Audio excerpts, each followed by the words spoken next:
मंगलाचरण. चिदानंदैकरूपाय जिनाय परमात्मने परमात्मप्रकाशाय नित्यं सिद्धात्मने नमः. नित्यं सिद्धात्मने नमः.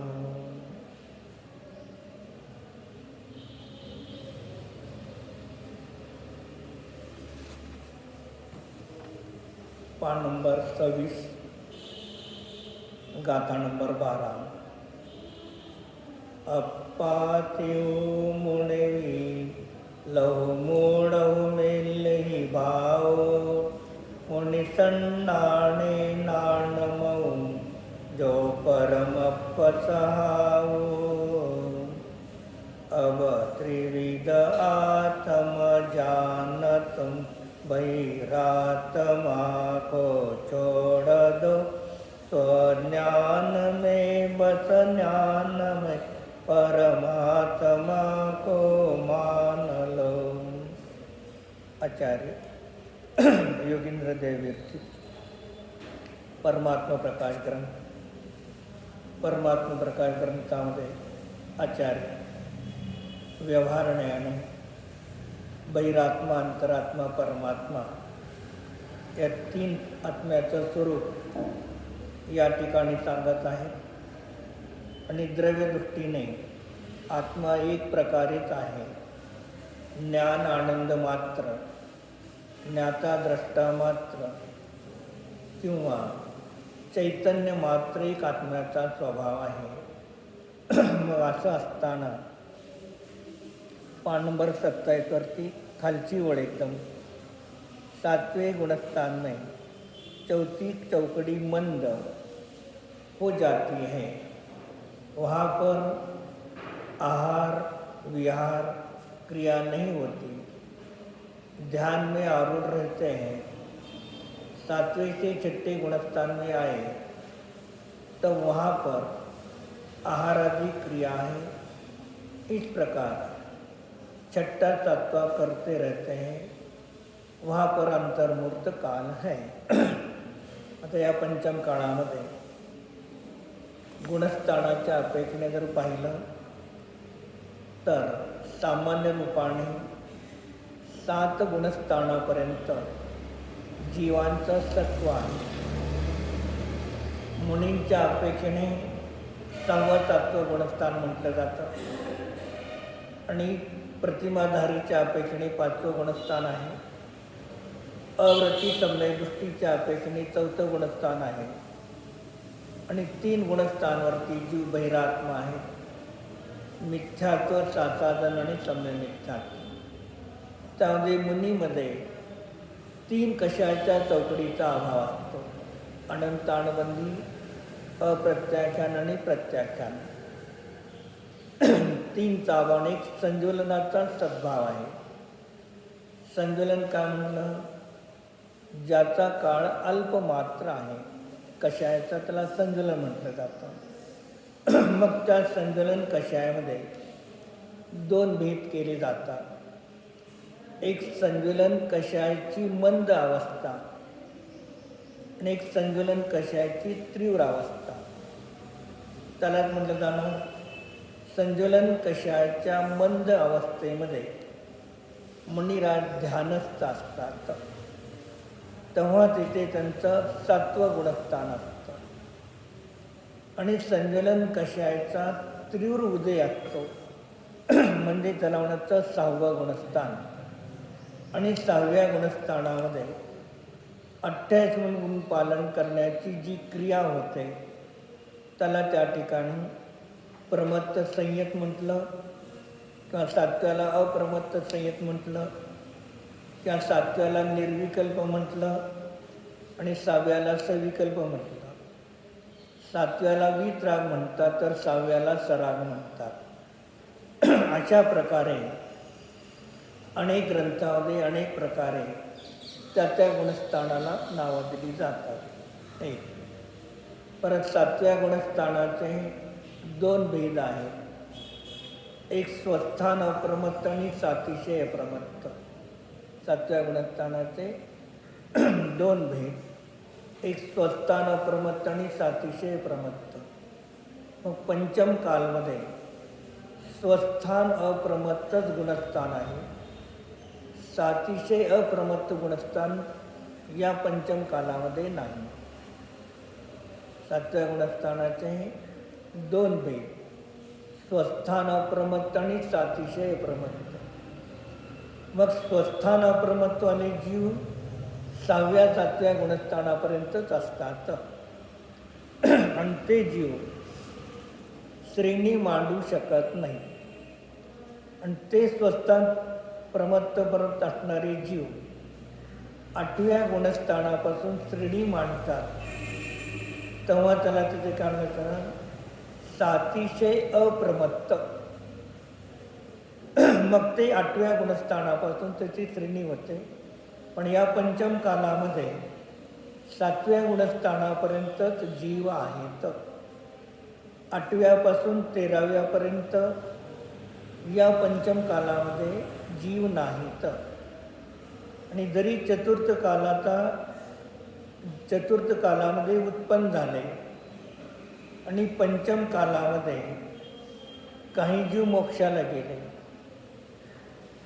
मग ते जन्मले केव्हा? चतुर्थ कालामध्ये जन्मून त्यांचं आयुष्य जर पंचम कालामध्ये असेल मग असे जीव 8व्या गुणस्थानाला प्राप्त होऊन मोक्ष प्राप्त करू शकतात. पण पंचम कालामध्ये जन्मलेले जीव 7व्या गुणस्थानाच्या वरती जाऊ शकत नाही. म्हणून त्याचे मग 6वं गुणस्थान ही अंतर्मुहूर्त आहे आणि 7वं गुणस्थान ही अंतर्मुहूर्त आहे. तर अंतर्मुहूर्ताचे अनेक प्रकारचे भेद केले जातात. पापणी बंद करून उघडलं याला पण एक अंतर्मुहूर्त म्हणणार. उदबत्ती एक असं ग्राउंड फिरवली त्याला पण अंतर्मुहूर्त म्हणणार. आणि अंतर आणि मुहूर्त दोन शब्द आहेत. मग मुहूर्त कोणाला म्हणतात? 48 मिनिटाला एक मुहूर्त. आणि त्याला अंतर कमी किती? एक समय कम त्याला पण अंतर्मुहूर्त म्हणतात. आणि पापणी लावून उघडली त्याला पण अंतर्मुहूर्त म्हणतात. पण त्या अंतर्मुहूर्ताचे अनेक प्रकारचे भेद असतात. पण कोणतंही कार्य सामान्य छद्मस्त जीवाचं एक समयामध्ये होत नाही. जसं केवली भगवान केवल ज्ञानाच्या द्वारे एक समयामध्ये 3 काल 3 लोकातील संपूर्ण पदार्थांना युगपत जाणतात. तसं आपण छद्मस्त जीव जे क्षोभक्षम ज्ञानी जीव आहे ते एक समयामध्ये आपण पदार्थाला जाणू शकत नाही. मग आपण ज्या काही पदार्थाला जाणतो त्या जाणणाऱ्या ज्ञानाच्या पर्यायामध्ये असंख्यात समय झालेले असतात. मग त्या असंख्यात समयाला म्हटलं जातं अंतर्मुहूर्त. ते जघन्य, मध्यम, उत्कृष्ट हे जे काही भेद असतील ते सगळे आहेत.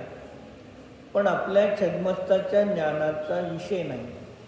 छोटा अंतर्मुहूर्त आहे का मध्यम आहे का उत्कृष्ट आहे हे माहीत नाही. मग जास्तीत जास्त 6व्या 7व्या गुणस्थानाचा काल अंतर्मुहूर्त सांगितला एक सामान्य.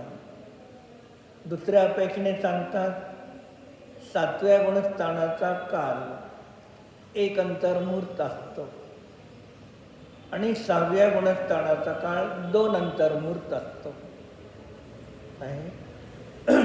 6व्या गुणस्थानाचा काळ एक अंतर्मुहूर्त आहे तर 7व्या गुणस्थानाचा काळ एक, तर 6व्या गुणस्थानाचा 2 अंतर्मुहूर्त काल असतो. की निर्विकल्पपेक्षा सविकल्पाचा काळ जास्त आहे. मुनिराज आहार करू लागले. मग मुनिराजांना कमीत कमी किती काल आणि जास्तीत जास्त किती काळापर्यंत आहार घ्यायला सांगितला, मर्यादा, टाईम, वेळ.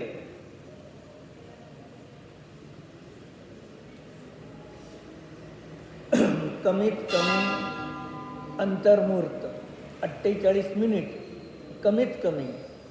त्याच्या अगोदर तुम्ही लवकर संपवलं तरी काही बाधा नाही. आणि जास्तीत जास्त 2.5 तास एवढ्या काळापर्यंत मुनिराजांना आहार घ्यायची परवानगी आहे. एखादे मुनिराज जास्त वेळ आहार घेऊ लागले तर आपण काय म्हणतो, इकडे एवढा आहार घ्यायचा असतं, काही पद्धत आहे का? आपल्याला जर शास्त्राचं ज्ञान असते तर आपण बोलणार नाही. आचार्याने सांगितलं की एखादा जीव असतो त्याला जरा सावकाश भोजनाची सवय असते. आणि एखादा करता म्हणजे 2 मिनिटात उपडतो आणि एखादा काय करतो अर्धा पाऊण तास लागतो. आमच्या सुनबाई 7 मिनिटात जेवण होत आहे आणि मला 60 मिनिटं लागतात. का? ती प्रत्येकाची शरीराची ठेवण असते. म्हणून 2.5 तासापर्यंत साधूला आहारापर्यंत घेण्याची शास्त्राची परवानगी आहे. त्याच्या पुढे झालं तर आहार सोडायचा आहे. मर्यादापेक्षा 2.5 तासाच्या पुढे झाले की आहार सोडायचा. कारण तुमची मर्यादा दिली चरणानुयोगाने जास्तीत जास्त तुम्ही 2.5 तासापर्यंत आहार घेऊ शकता. त्याच्या पुढे झाले की मर्यादाचं उल्लंघन होतं. अतिचार अनाचार नावाचे दोष लागतात. म्हणून एखादे साधू जास्त वेळ आहार घेतले तरी शांत रूपाने त्यांना आहार द्या. एवढा वेळ घेतात का, असंच असतंय का, तसंच असतंय का, ही का पद्धत आहे का, आम्ही घरी जाणार नाही का, आम्हाला लेकर वाळा नाही का, विकल्प करू नका. पुण्य करायचं तर पुण्यही चांगलं बांधा आणि त्या पुण्यामध्ये आकुलता करून पुण्य बांधू नका आणि दुसऱ्याला नावं ठेवून पुण्य बांधू नका. नसेल तर घरी जावा, तुम्हाला काय करायचं करा. तुम्हाला काय जे अगोदर चौक्यात करायचं असेल थोडं करून निघून जावा. करायचं असेल तर मग शेवटपर्यंत बसा निराकुल. म्हणजे पुण्यही असं विशिष्ट पुण्य बांधा की जे पुण्य करत असताना तुमच्यामध्ये द्वेष परिणती होऊ नये. मग द्वेषाने केलेलं पुण्य तेवढं फळदान देत नाही आणि निराकुलतेने केलेलं पुण्य व्यवस्थिशीर फळ आपणाला देतं. म्हणून मुनिराज विहार किती वेळ करतात, किती किलोमीटर चालतात सामान्य? एक 15 किलोमीटर धरा आपण. एखादे मुनिराज 15 किलोमीटर चालतील, कोण 3 किलोमीटर चालेल. पण एक सामान्य रूपाने 15 किलोमीटर मुनिराज चालू लागले. किती वेळ लागेल? एका किलोमीटरला 5 किलोमीटरला 1 तास, तर म्हणजे 3 तास चालले की नाही. आता 3 तास चालले तर ते ध्यानस्थ आहेत का? 6व्या गुणस्थानामध्ये विहारादी सगळी क्रिया 6व्या गुणस्थानात आहे. आता किती काळ झाला 6व्या गुणस्थानाचा? 3 अंतर्मुहूर्त. आणि सामायिकला बसले तर 1 अंतर्मुहूर्त. किंवा किती काय, मग निर्विकल्पपेक्षा सविकल्पाचा काळ डबल आहे. हे प्रवचनसारच्या चरणानुयुक्त चुलिका 3ऱ्या अधिकारमध्ये त्यांनी त्या ठिकाणी दिलेलं आहे. पण सांगताना सामान्य रूपाने अंतर्मुहूर्तामध्ये मुनिराजाचं 6वं 7वं गुणस्थान बदलत असतं. पण 6व्या गुणस्थानाचा काळ अंतर्मुहूर्ताचंच असं घेऊ नका. आणि 7वं गुणस्थान जे आहे, मग 7व्या गुणस्थानामध्ये उत्कृष्ट अंतर्मुहूर्त जर ध्यान झालं तर केवळ ज्ञानाची उत्पत्ती होते. 7व्या गुणस्थानामध्ये उत्कृष्ट अंतर्मुहूर्त ध्यान झालं किंवा मुहूर्त ध्यान झालं तर केवळ ज्ञान होतं. सामायिकला महाराज किती वेळ बसतात अंदाज सामान्य रूपाने? अंतर्मुहूर्त बसतात. मग अंतर्मुहूर्त 48 मिनिट बसतात समजा. मग 48 मिनिट त्यांचा उपयोग आपल्या शुद्ध आत्म्यामध्ये असत नाही. शरीराच्या द्वारे बसण्याची क्रिया 48 मिनिटाची झाली, पण उपयोगाची क्रिया एका विषयामध्ये उपयोग 48 मिनिटं टिकत नाही. मग सामान्य रूपाने किती सांगितलं? एक स्थूल रूपाने आपल्या मिनिटामध्ये एका मिनिटाचा 10वा भाग, किती? 1 मिनिट किंवा 1 सेकंदाचा 10वा भाग एवढं तिथे ध्यान असतं. जी ध्यानाची क्रिया एवढा काळ आहे. मग तिथे सुद्धा ते द्रव्यगुण पर्याय पंचपरमेष्ठी आधी जे काही करायचं ते विचार करतात. मग आसन शरीर कायोग रोखला गेला, 1 घंटा कायोगाची स्थिरता आहे. बोलत नाहीत बहिरंगामध्ये म्हणून वचनयोग थांबलेला आहे, पण मनोयोग थांबलेला नाही. मग मनाच्या द्वारे कधी पंचपरमेष्ठीचं चिंतन करतील, कधी एक परमेष्ठीचं चिंतन करतील, कधी द्रव्य गुण पर्याय. मग अशा प्रकारे जे मन आहे मनोयोगाच्या द्वारे अन्य द्रव्याचं गुण पर्यायाचं चिंतन करतात. मग तो चिंतन करण्याचा शुभभाव 6वं गुणस्थान जास्त काळ असतं. भगवान महावीराने दीक्षा घेतली आणि आदिनाथानेही दीक्षा घेतली. मग दोघांना केवळ ज्ञान होण्यासाठी किती काळ लागला? महावीरांना किती वर्ष लागले आणि आदिनाथांना? महावीरांना 12 वर्ष आणि आदिनाथांना 1000 वर्ष. दोघेही तीर्थंकरच आहेत. मग दीक्षा घेतल्यापासून कधी बोलत नाही प्रत्येक तीर्थंकर. मग पूर्वभावामध्ये सर्वार्थ सिद्धीमध्ये होते आदिनाथाचा जीव. 33 सागरपर्यंत तत्वाची चर्चा करत राहिले. आज मांडलेला प्रश्न परत कधी येत नाही. किती?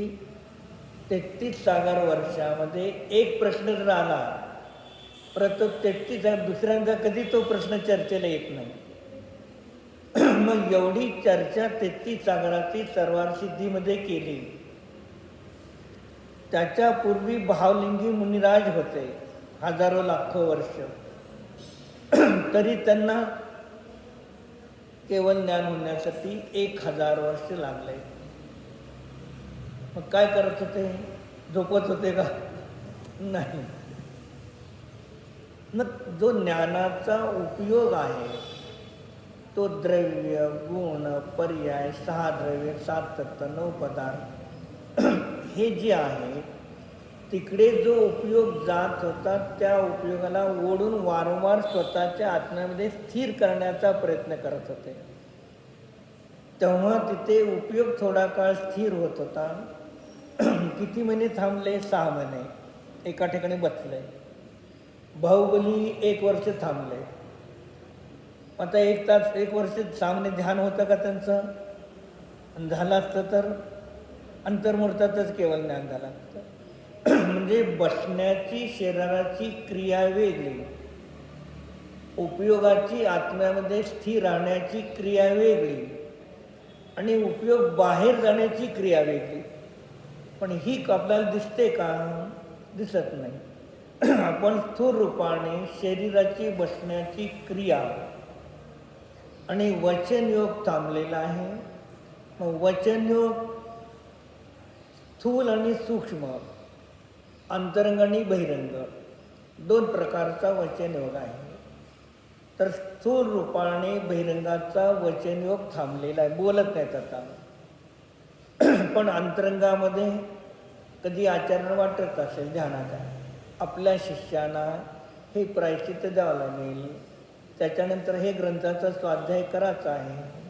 मग अंतरंगामध्ये मनामध्ये मग काय अंतरंग वचन व्यापार चालू आहे, पण बहिरंग वचन व्यापार स्थूल रूपाने बंद आहे आणि अंतरंगामध्ये सूक्ष्म चालू आहे. मग ते मनाच्या माध्यमातून बाहेरच्या विषयाला जाणतात आणि ज्याला स्वतःच्या आत्म्याला जाणतात त्या क्षणामध्ये मनाचं अवलंबन नाही आहे. ध्यानाच्या वेळेला 7व्या गुणस्थानामध्ये मनाचं अवलंबन असू शकत नाही. आणि जिथे मनाचं अवलंबन आहे तिथे ध्यान नाही, शुद्ध ध्यान नाही. शुभ ध्यान असेल पण शुद्ध ध्यान त्या ठिकाणी होत नाही. का सांगितलं तुम्हाला? मनाची व्याख्या काय लिहून दिली ती? मनाचं लक्षण काय सांगितलं होतं? परत घरी वाचत नाही तुम्ही वही, लिहितो, ठेवतो आणि निघून जातो. मग आमच्या संसाराच्या वह्या उघडावं लागतात आम्हाला. संकल्प विकल्प व्यापार करणे मनाचं कार्य. मग संकल्प, स्त्री कुटुंब परिवार धन धान्य संपत्ती माझी आहे, याचं नाव संकल्प. आणि हे संकल्प मनाच्या द्वारे होतात, इंद्रियाच्या द्वारे संकल्प होत नाहीत. स्त्री कुटुंब परिवार धन धान्य माझे आहे हे 5 इंद्रिय कधी म्हणतात का? नाही. मग 5 इंद्रियाने ज्या विषयाला जाणलेला आहे त्या विषयाबद्दल मन संकल्प करतं. स्त्री कुटुंब परिवार धन धान्य माझं आहे हे संकल्प. आणि विकल्प, मी सुखी आहे, मी दुःखी आहे. विकल्पामध्ये पर्यायाबद्दल विचार असतो आणि संकल्पामध्ये आपलं शरीर आणि कुटुंबातले जे लोक असतील ते माझे आहेत आणि मी त्यांचं आहे. मग हे मन संकल्प विकल्प परद्रव्याला आणि आपल्या पर्यायाला लक्ष करून संकल्प विकल्प होतात. आणि ध्यान निर्विकल्प आहे.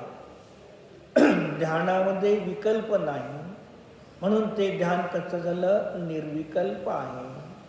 पण मग ते 12 वर्ष महावीर भगवान आपल्या उपयोगाला आपल्या आत्म्यामध्ये स्थिर करण्याचा पुरुषार्थ 12 वर्ष करत होते. केवळ ज्ञान होण्यासाठी किती वेळ ध्यान केल्यानंतर केवळ ज्ञान होईल? अंतर्मुहूर्त. 12 वर्ष किंवा ध्यान केल्यानंतर केवळ ज्ञान होत नाही. फक्त एक अंतर्मुहूर्त उपयोगाची स्थिरतेसाठी 12 वर्षाचा पुरुषार्थ करावा लागला.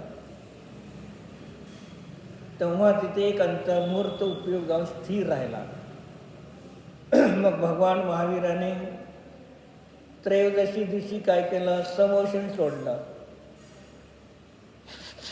समोशन सोडून दिले की नाही? आता वचनयोग संपला, द्विविधुनी संपले, मनयोग तर नसतो. मग काय योग आहे का नाही?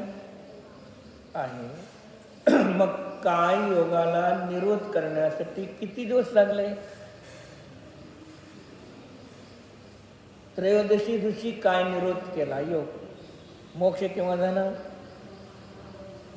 किती वेळ झाला? त्रयोदशीचा दिवस, चतुर्दशीचा दिवस आणि अमावस्येची पहाट, जी एक काय योग निरोध करण्यासाठी केवली जीवाना 2.5 दिवस लागले. 2 सव्वा 2.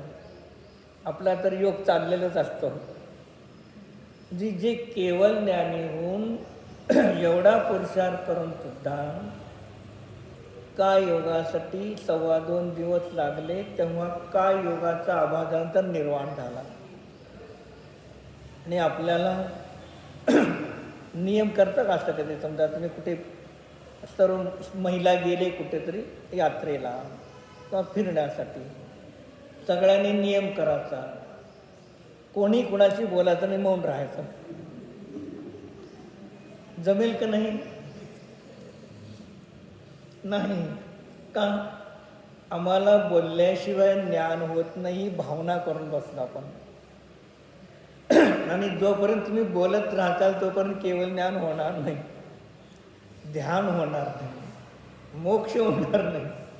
मग मार्ग तर मोक्षाला जायचा आहे. सम्यक दर्शनाची प्राप्ती करायची आहे. पण बोलता बोलता मला सम्यक दर्शन, श्वेतांबरसारखं झाडू मारता मारता सम्यक दर्शन, बोलता बोलता केवळ ज्ञान मोक्ष झाला, असं होत नाही. तुम्हाला प्रपंचामध्ये जेवढा वेळ द्यायचा तेवढा वेळ द्या. त्याच्यातून राहिलेल्या काही थोड्या वेळामध्ये आत्मचिंतनाचा संस्कार करा, वाचन करा, संस्कार करा, चिंतन मनन करा. तेव्हा काही काळानंतर तुमचा उपयोग आत्म्यामध्ये स्थिर राहील. तो प्रयत्नच करणार नाही. म्हणून लोक काय करतात, मला करतात, कोणी महाराज मला ध्यान करायचं आहे. महाराजांचं आत्म्याचं ध्यान करा, पंचपरमेष्ठीचं ध्यान करा. मग ज्याला पंचपरमेष्ठीचं स्वरूप माहीत नाही, आत्म्याचं स्वरूप माहीत नाही, शास्त्र वाचले नाही, ते ध्यानाला बसले तर होणार नाही. म्हणजे काय आहे, ज्याचं ध्यान करायचं आहे त्या विषयाचं ज्ञान पाहिजे. आणि जे ध्यान करणारं ज्ञान आहे त्या ज्ञानाचं ज्ञान पाहिजे.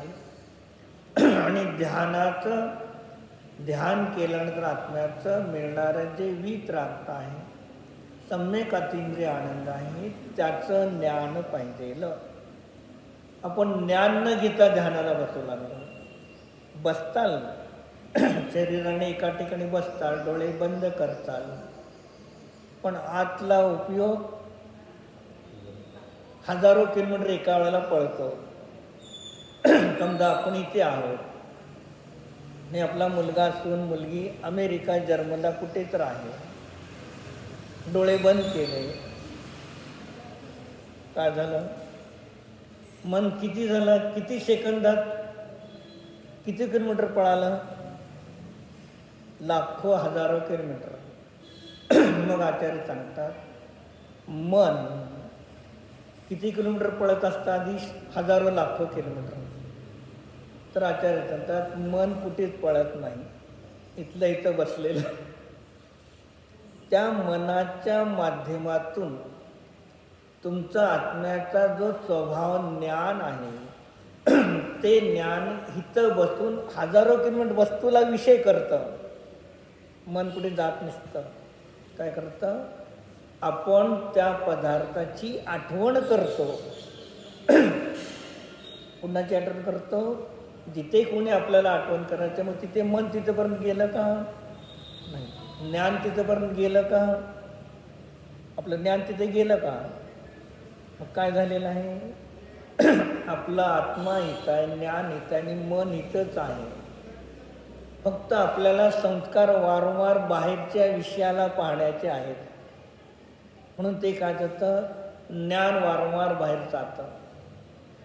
म्हणून क्षीरसागर महाराज म्हणणार, ध्यान करणं हे मुख्य प्रयोजन आहे, पण ध्यान करण्याच्या अगोदर स्वाध्याय करा. स्वाध्याय करता तर 6 द्रव्य, त्याचे गुण, त्यांचे पर्याय, 7 तत्व, 9 पदार्थ, याचं तुम्हाला ज्ञान होईल. ज्ञान झालं तर श्रद्धान होईल. आणि मग त्यानंतर ज्ञान श्रद्धान झाल्यानंतर मग तुम्ही थोडं चिंतन मनन करायला सुरुवात करा.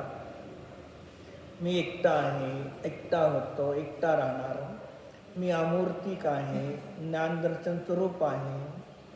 मग हे स्वभावाचं चिंतन मनन करायला सुरुवात करा. पहिले विकल्प, मग नंतर 2 मिनटं 5 मिनटं बसा. मग असं तिथे चिंतन करता करता काही दिवसानंतर तुमचा पुरुषार्थ वाचन आणि चिंतन, वाचन आणि ध्यान हे 2 करा. आपोआप ज्ञानाचा क्षोभक्षम वाढतो. ज्ञानाचा क्षोभक्षम वाढला की ग्रंथ समजतात आणि ग्रंथ समजले की ध्यान वाढतं. पण आम्हाला काय आहे, ग्रंथ वाचनच करायचं नाही, डायरेक्ट ध्यानाला बसायचं, चालणार नाही. ज्यांना ज्यांना केवळ ज्ञान झालं ते ध्यानाच्या काळामध्येच केवळ ज्ञान झालेलं आहे. ध्यानाचा सोडून इतर वेळेला कोणालाही केवळ ज्ञान झालेलं नाही. आणि सम्यक दर्शन जरी झालेलं आहे ते ध्यानाच्या काळामध्येच सम्यक दर्शन होतं. शास्त्र वाचताना, शास्त्र ऐकताना, दुसऱ्याला सांगताना, देवाची पूजा करताना, तीर्थयात्रा करताना, दान देताना कधी निश्चित सम्यक दर्शन होत नाही. कारण या सर्व क्रियेच्या वेळेला उपयोग परद्रव्याकडे आहे. मग परद्रव्याकडे उपयोग करून सुद्धा सम्यक दर्शन निश्चय होत नाही. व्यवहार सम्यक दर्शनाची प्राप्ती होते, व्यवहार सम्यक ज्ञानाची प्राप्ती होईल, व्यवहार सम्यक चारित्र्याची प्राप्ती होईल. आता आपण इथे सामुदायिक स्वाध्याय करतो, तर आपण सामुदायिक स्वाध्याय करत आहोत. हे जे ग्रहण करत आहोत हे चारित्र्याचा शुभ भाव आहे, पुण्य परिणाम आहे. ज्ञानामध्ये सविकल्पता आहे आणि श्रद्धेमध्ये काय आहे? या जिनवाणीचं अध्ययन केल्यामुळे मला आनंद सुख मिळणार ही श्रद्धा आहे. ते श्रद्धेने बसलो का उगीच बसलंय? जिथे श्रद्धा नसते तिथे मनुष्य बसत नाही. आणि कोणी एखादा बसला तरी तेवढ्या वेळ त्याची श्रद्धा आहे. म्हणून त्याचं सांगितलं, लोक व्यवहारामध्ये सुद्धा श्रद्धेशिवाय मनुष्य कार्याला पुढे जात नाही म्हणून शास्त्रात सांगितलं. आणि मोक्ष मार्ग असो किंवा संसार मार्ग असो, जिथे श्रद्धा असते तिथेच पुरुषार्थ चालतो. जिथे श्रद्धा असेल तिथेच पुरुषार्थ करतो मनुष्य, आणि जिथे श्रद्धा नसेल तर तिथे पुरुषार्थ करत नाही. मग तसं संसार मार्गामध्ये सुद्धा तिथे सुख आहे, श्रद्धा आहे, पण तिथे पुरुषार्थ करतो. आणि इथे श्रद्धा आहे, हे सुखाचा मार्ग आहे, निराकुल आहे. श्रद्धा आहे म्हणून आपण दररोज येतो, ऐकतो, किती समजतं न समजते नंतरची गोष्ट. पण काय श्रद्धा आहे. आपल्याला तत्त्वसूत्र पाठ आहे का सगळं? तुम्हाला तत्त्वसूत्र पूर्ण 10 पाठ आहेत का? सगळे सगळ्या पूजा पाठ आहेत का दिनेंद्र अर्चनामधले? पण पूर्वीचे लोक सगळे तोंडपाठ, पुस्तक नसताना सुद्धा श्रद्धा होती त्यांची. भली ज्ञान नव्हतं पण श्रद्धा होती, म्हणत होते, वाचत होते. ऐकून ऐकून काय झाले, 50 पूजा ते न बघता म्हणतात. आणि आपल्याला एक पूजा बघ न बघता म्हणलं तर म्हणजे मग आचार्यांतर पहिले श्रद्धेमध्ये दृढ करा, ज्ञानाने प्रयत्न करा. पुरुषार्थ जेवढा होईल, कुणाला लवकर प्राप्ती होईल, कुणाला उशीर प्राप्ती होईल, पण श्रद्धा सोडू नका. श्रद्धा एकदा बिघडली तर परत श्रद्धा समीचीन होण्यासाठी अनंत काळ जातील, सांगता येत नाही.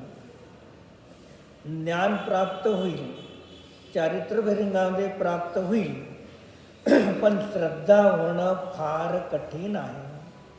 मग आज समजा धवलामध्ये सांगितलेलं आहे, कोणी जीव वर्तमानमध्ये श्रद्धेपूर्वक जिनवाणीचं अध्ययन करतो, जिनवाणी ऐकतो, तरी त्याला ज्ञानाचा उघाड होत नाही. श्रद्धेने बसलेला आहे, ऐकतो, घरी जिनवाणी वाचतो, पण पूर्वीच्या ज्ञानावण कर्माचा तीव्र उदय असल्यामुळे त्याला ज्ञान प्राप्त झालं नाही. आणि शेवटी त्याचं आयुष्य संपलं, थोडंसं ज्ञान. मग तो इथून स्वर्गामध्ये जाईल, स्वर्गामधून परत मनुष्य गतीमध्ये येतो, आणि त्या मनुष्य गतीमध्ये मुनीहून केवळ ज्ञान प्रकरण मोक्षाला जातो. जी श्रद्धा एवढी दृढ पाहिजे, नाही हे जिनवाणी माझं कल्याण करणारीच आहे. ती प्रयत्न त्यांनी केला, अध्ययन केलं, ऐकले प्रवचन, सगळं केलं तरी ज्ञान वाढत नाही. मग वर्तमानाचा पुरुषार्थ आहे, श्रद्धा आहे, पण पूर्वीच्या ज्ञानवान कर्माचा तीव्र उदय असल्यामुळे त्याला ज्ञान प्राप्त होत नाही. तरी तो दुःखी होत नाही आणि इथून जाऊन तिसऱ्या भावामध्ये मनुष्य होतो आणि केवळ ज्ञानकर मोक्ष प्राप्त करतो.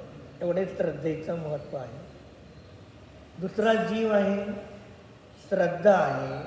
ज्ञानाचा विकास पण त्याचा झाला, ज्ञान पण पुष्कळ प्रगट झालं आणि शेवटीचा काळ थोडा आला, आयु संपण्याचा शेवटी थोडा काळ राहिला, त्याला काहीही ज्ञानाचा उघाड राहिला नाही. पहिले काही जरी प्रश्न तर पटापट उत्तर देत होता, शेवटी काय झालं, त्याला स्वतःला पण लक्षात राहीना आणि दुसऱ्याला सुद्धा प्रश्नाचे उत्तर देता येईना. तरी तो आकुलित व्याकुलित होत नाही. श्रद्धा दृढ आहे. आणि मरण्याच्या वेळेला जेवढा उघाड होता तेवढा कर्माचं आवरण आलं आणि ज्ञान थोडं शिल्लक राहिलं. पण श्रद्धा दृढ आहे. तोही जीव तिथून परत मनुष्य गतीत केवळ ज्ञान पर मोक्ष करतो. याच्यासाठी जिनवाणीमध्ये श्रद्धेला महत्त्व का? या श्रद्धेच्या पोटी ज्ञान होणार आहे, ज्ञानाच्या पोटी चारित्र्य येणार आहे आणि चारित्र्याच्या पोटी श्रद्धेच्या पोटी ज्ञानामध्ये ध्यानाची स्थिरता येणार आणि केवळ ज्ञानाची प्राप्ती होणार आहे. म्हणून आज काही प्राप्त नाही झालं तरी प्रयत्न पुरुषार्थ सोडू नका. केल्याने होते रे, अधिक केले पाहिजे. एक म्हण. दुसरी, तेल रगडिता वाळूचे तेलही गळे. वाळूला जर रगडलं तर तेल. चणे खावे लोखंडाचे, देव पण प्राप्त होते. त्याला पुरुषार्थ सांगितलं नाही. श्रद्धा आणि पुरुषार्थ. आज तुमच्या हातामध्ये पुढे काय होणार आहे तुम्हाला माहीत नाही. जे गेला ते गेलेलं आहे. वर्तमान तुमच्यामध्ये आहे. आचार्य म्हणतात तुम्हाला वर्तमानामध्ये पुरुषार्थ करत राहावा. तुमचा आजचा पुरुषार्थ भविष्य काळाचं भाग्य बनतं. आजचा पुरुषार्थ भविष्य काळातलं तुमचं भाग्य बनतं आणि आजचा पुरुषार्थ भूतकाळातलं भाग्य आहे. जर आपण बँकेमध्ये रिकरिंग किंवा एफडी रिकरिंग ठेवतो, काही एफडीला काय पैसे ठेवून टाकले, पैसे केव्हा ठेवले? आत्ता. मिळणार केव्हा? मग आत्ताचा पुरुषार्थ ठेवण्याचा तो भविष्यकाळात काय झाला? भाग्य मिळाले आपल्याला डबल. परत ते रिन्यू केले, परत पुरुषार्थ, भाग्य पुरुषार्थ, परत तिथे काय झाले? मग 1 लाखाला रिन्यू डबल करत करत 50 लाख झाले. आपलं आयुष्य संपलं. काय नाही, डबल केलेलं तुम्हाला काय मिळेल?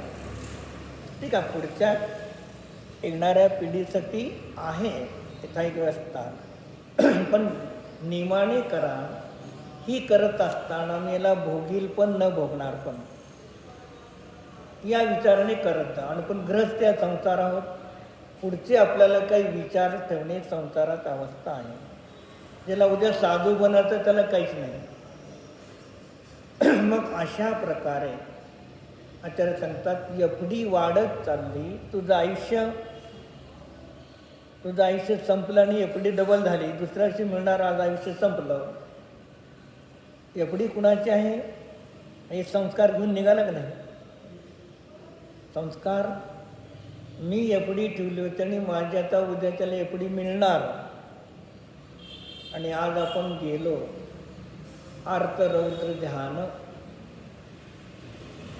काय आहे म्हणून आचार्य सांगितलं, ग्रस्त जे जीवन आहे बहुलतेने, ग्रस्त जीवन पापमय आहे आणि मुनीचं जीवन पुण्यमय आहे.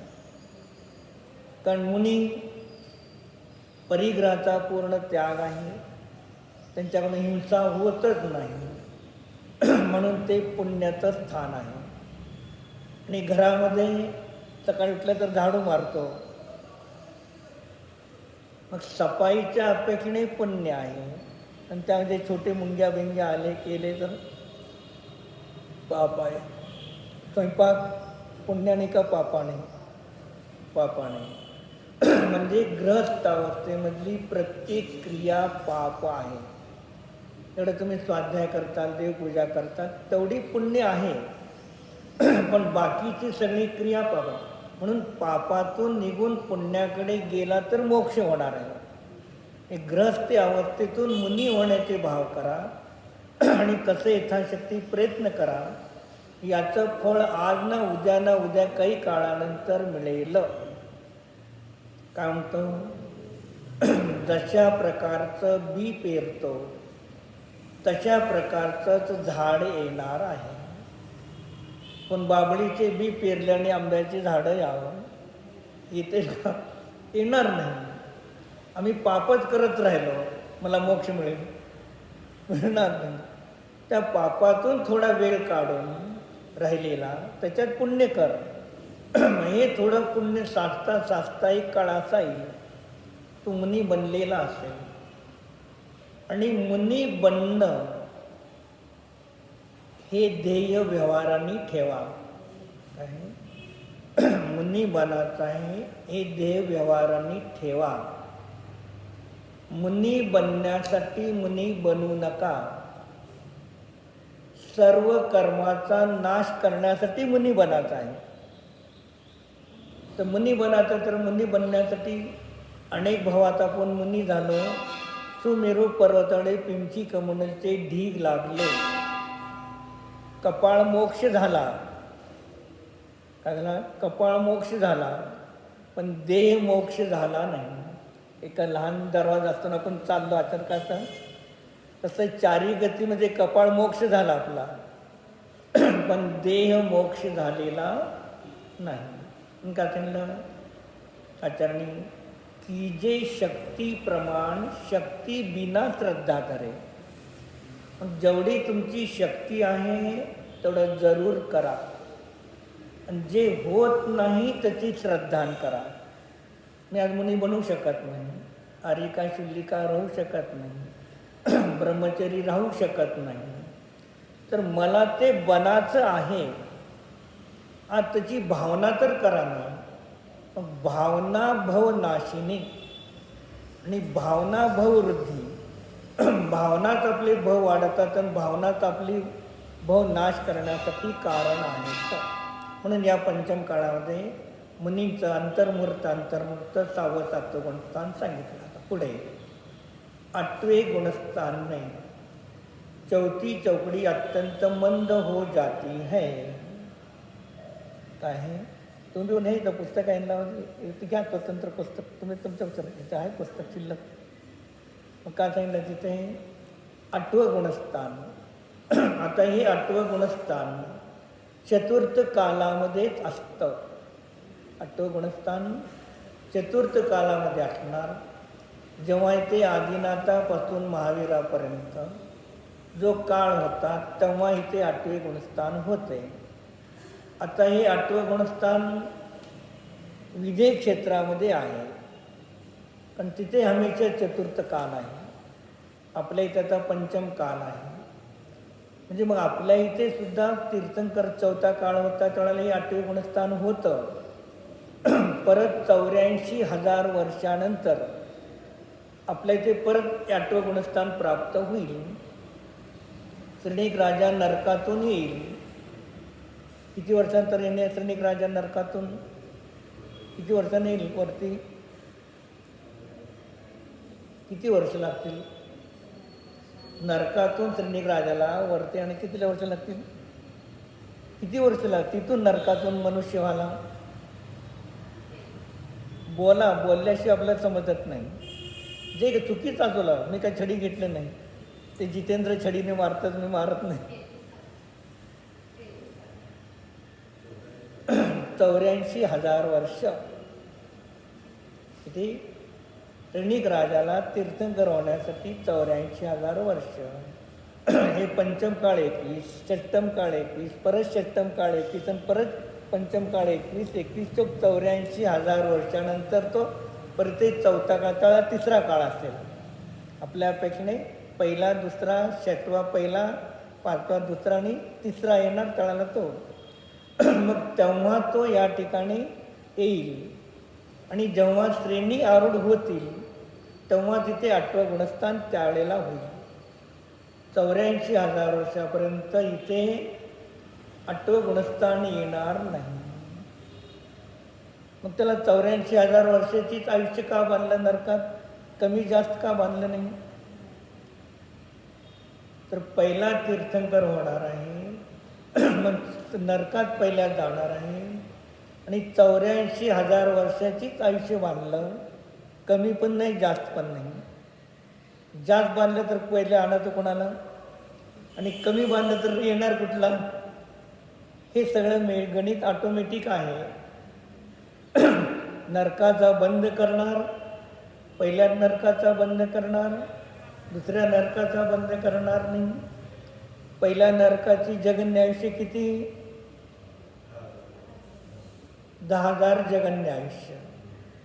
उत्कृष्ट आयुष्य 1 सागराला काही कमी, 1 सागर. पण जगन्य आयुष्य बांधले का 10,000? उत्कृष्ट 1 सागर बांधले का? 84च बांधले.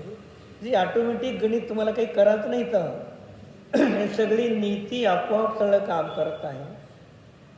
ती तो पहिल्या नरकात गेला आणि पहिल्या नरकामध्ये सम्यक दर्शन सहित गेला. कोणत्याही पहिल्या नरकाला सोडून दुसऱ्या नरकापासून 7व्या नरकामध्ये सम्यक दर्शन सहित जीव जाऊ शकत नाही.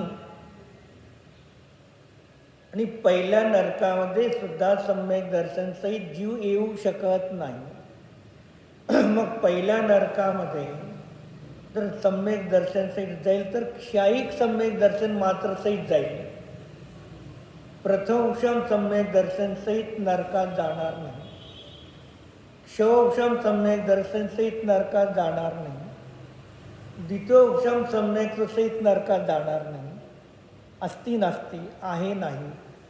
म्हणजे 3 सम्यकतासहित प्रथम नरकात किंवा पुढच्या कोणत्याही नरकात जाऊ शकत नाही. आणि क्षायिक सम्यक दर्शन सहितच पहिल्या नरकात जाऊ शकतो. पुढच्या नरकाला जाण्याची योग्यता नाही. आणि क्षायिक सम्यक दर्शन सहित मग ज्यांनी पहिले नरकायुचा बंद केला, नंतर क्षायिक सम्यक दर्शनाची प्राप्ती केली, तोच नरकामध्ये जाणार. बद्धाइष्क म्हणजे ज्यांनी पहिल्यांदा नरक आयु बांधली. यशोधर मुनीच्या गळ्यामध्ये साप घातला, सणिक राजाची वाणी, नरकायू बांधली. मग एकदा आयु बांधलेली कधी बदल होत नाही, गतीमध्ये बदल होत नाही. म्हणजे पहिले नरकायू नरक गती बांधली आणि मरून तिथून नरक गतीमध्ये गेला. मग नरकायू बांधून नरक गती बांधून सुद्धा क्षायिक सम्यक दर्शन प्राप्त करू शकतो. काही नरक गती बांधून सुद्धा क्षायिक सम्यक दर्शन प्राप्त करण्याची योग्यता आहे. म्हणजे गती बंद तुम्हाला सम्यक दर्शनाला रोखू शकत नाही. नरक गती बांधल्याचं सम्यक दर्शन कसं? बाधा नाही. का बरं बाधित होत नाही? नरक गती सम्यक दर्शनाला बाधा का करत नाही? कारण काय? तर सम्यक दर्शन श्रद्धा गुणाची पर्याय आहे, गती नामकर्माची पर्याय आहे. आणि प्रत्येक द्रव्याचा प्रत्येक गुण स्वतंत्र आहे. आपलं आपलं कार्य स्वतंत्र करतात. गती बंद करून सुद्धा सम्यक दर्शन प्राप्त करण्याला तुम्हाला बाधा नाही. मग काय केलं त्यांनी? नरक गती बांधली, नरगती संगत क्षायिक सम्यक दर्शन प्राप्त केलं. क्षायिक सम्यक दर्शन प्राप्त करून तीर्थंकर प्रकृती बांधली. किती आहे विशेष. नरकगती पहिले बांधली. नंतर क्षायिक संवेदर्शन प्राप्त केलं.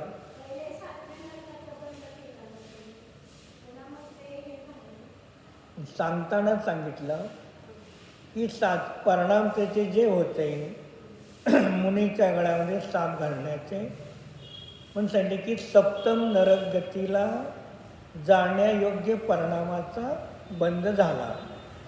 एक सांगताना म्हटलं की 7व्या नरकाचा बंद झाला. मग 7व्या नरकाचा बंद गती आणि स्थिती काय आहे? गती आणि स्थिती दोन्ही बांधले असतील तर, गती बांधली आणि स्थिती बांधली नाही. एक दुसरा, गती बांधली आणि स्थिती बांधली, मग बांधणारी स्थिती अपकर्षणवाली असेल, पुष्कळ आहे त्याच्यात गणित. एक सम्यक दर्शन तरी सगळे करणानं ते सांग. मग गती नरकगती बांधली, 7व्या नरकाईचा बंद केला, 33 सागराचा आईचा बंद केला, पण अपकर्षणवाली बांधली होती. नंतर त्यांनी सम्यक दर्शन प्राप्त केलं, तीर्थंकर प्रकृतीचा बंद केला, तो 7व्या नरकाचं अपकर्षण पहिल्यात आला. 33 सागराचं 84,000वरती आला. मग काय झालं? बांधतानाच अशी बांधलेली आहे अपकर्षणवाली त्रिणिकासाठी. ज्यांनी गती आणि स्थिती बांधली, 7वा नरक बांधला आणि 33 सागर बांधले, ते त्या 33 सागर तिथेच राहणार. जे सम्यक दर्शन जे आहे ते सम्यक दर्शन तुम्हाला 7व्या नरकातलं पहिल्या नरकात आणून ठेवू शकतं. एवढी त्या श्रद्धेचं महत्त्व आहे, हे तुम्हाला दाखवायचं आहे. गती बदलली नाही, पण काय झालं? फक्त 84,000 वर्ष त्याला दुःख भोगाचं आहे. किती? पुढे अनंत सुखच आहे त्याला. कधी मोक्षात जाणार, कधी सुख आहे का? आपल्याला 1 वर्ष दुःख भोगाचं म्हणलं तर मग तो 84,000 वर्ष मारामारी, ठोकाठोकी, कापाकापी सगळं करणार आहे. दुसऱ्याला मारणार आहे, स्वतःसाठी आले तर पळणार आहे. तरी सुद्धा आचार्य श्रीनिक राजाचा जीव नरकामध्ये ठोकाठोकी, मारामारी, कापाकापी करत नाही, दुःखी नाही. दुःखी नाही का बरं? हे सर्व क्रिया शरीरामध्ये होतात, मी शरीर नाही. कोण आहे? एक तेलामध्ये तळणं, घाणीमध्ये पिळणं, तुकडे तुकडे करणे. मग तुकडे तुकडे करून चारी बाजूला फेकले तरी मग आत्मा कसा आहे? अप्रतिघात स्वरूप आहे. हे शरीर माझं नाहीच, ही श्रद्धा तिथेही काम करते. पण श्रद्धेच्या अपेक्षेने श्रीनिकाला दुःख नाहीच, पण अप्रत्याख्यानादी कशाच्या सद्भावात तिथे दुःख आहे. पण श्रद्धा म्हणते शरीर माझं नाही, पुरणगलन कुणाची क्रिया आहे, संपलं. आणि तिथे जरी तुकडे तुकडे शरीराचे झाले तरी मी आलो का नाही? मग शरीराचे तुकडे तुकडे झाले तर माझ्या आत्म्याचे तुकडे झालते का तिथं? अखंड तिथे सर्व ठिकाणी मी आहेच अखंड. मग अशा प्रकारे आचार्य सांगतात. म्हणून त्यासाठी काय सांगतो मी? दररोज वेळेवर या, तर प्रत्येक वेळेला विषय खुलला जातो, विशेष असतं. आज आलं, उद्या नाही, उद्याला परवा नाही, तर मग काय मिळणार नाही. आपल्याला पदरात जर काही पाडायचं असेल, आपली श्रद्धा दृढ करायची असेल, ज्ञानाचा विकास करायचा असेल, भविष्यकाळामध्ये संयम पाळण्याचे भाव करायचे असेल, तर दररोज या. मी 52 वर्ष झालं दररोज जिनवाणी वाचतो. वयाच्या 22व्या वर्षी सुरू केलं, आता 73 चालू आहे. तरी आत्तासुद्धा जिनवाणी दररोज वाचतो. 3 टाईम सामायिक करतो, 1-1 तास. मंदिर नव्हतं तर सकाळी 4:30 ते 5:30 एक, परत 9 ते 10 सकाळी, परत दुपारी 1:30 ते 2:30 आणि संध्याकाळी 9 ते 9:30, 4 तास ध्यान व्यवस्थिशीर होतं. का? ही शुद्ध आत्म्याची श्रद्धा आहे, ज्ञान आहे, चिंतन मनन आहे. मग याच्याने आता इथे तर प्रवचन झाल्यामुळं 9चं ध्यान संपलं माझं, पण 3 घंटे ध्यान किती 52 वर्षापासून ध्यानाची प्रॅक्टिस आहे. सुरुवातीला तर 2.5-2 तास बसत होतो. महाराज जे प्रवचनमध्ये सांगतात ते चिंतन करत होतो. आणि त्यांनी महाराजांनी सांगितल्याप्रमाणे जे चिंतन मनन केले त्यांना ध्यान पण झालं, सम्यक दर्शन पण प्राप्त झालं, मोक्ष मार्गस्थ आहे, निराकुल आहे. पण दररोज हे ऐका, माझ्यासाठी नाही, तुमच्या आत्म्याचं स्वरूप ऐकण्यासाठी याच आहे. हो.